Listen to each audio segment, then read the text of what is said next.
Hi, Brenda. Hope you are doing well. So we are moving on to week 6 here, and we are going to be discussing KPIs. So KPI stands for a key performance indicator, which is a measurable value that demonstrates how effectively a company is achieving their key business objectives. Organizations use KPIs at multiple levels to evaluate their success and reaching their targets for these KPIs. High-level KPIs may focus on the overall performance of the business, while low-level KPIs may focus on processes in departments such as sales or marketing, HR, and support the others. And then it's important to look at how you're measuring your business in comparison to other online businesses that are similar and measure that way. So you want to take a look at your metrics, which could include the number of users that are looking at your website, your bounce rate. You may be attracting the wrong type of customer for your business. And our learning plan had discussed that over 50% for a bounce rate is too high, and that you should look into that, what may be causing those users to leave so soon.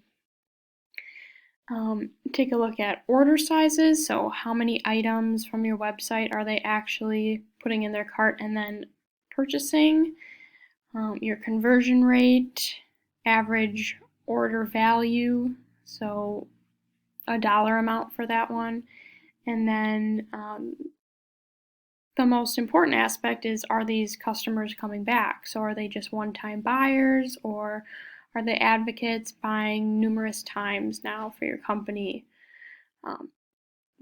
And then it's also important to understand your funnel stages and when your viewers drop off at each stage.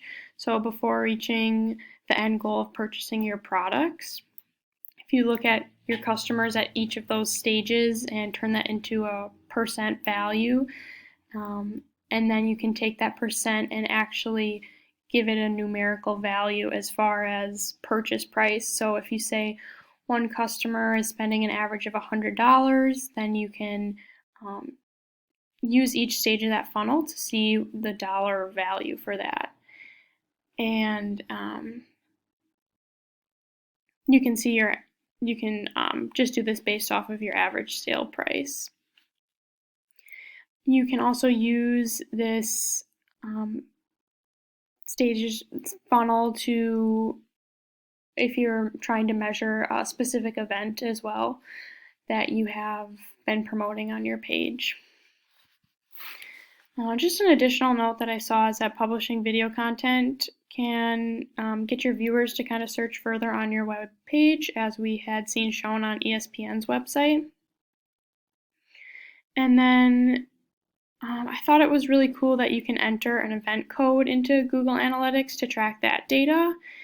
And as far as doing the actual coding on that, you don't have to be proficient in that and setting it up correctly, but you do need to be able to translate that to your coder and explain to your said developer what you would like done.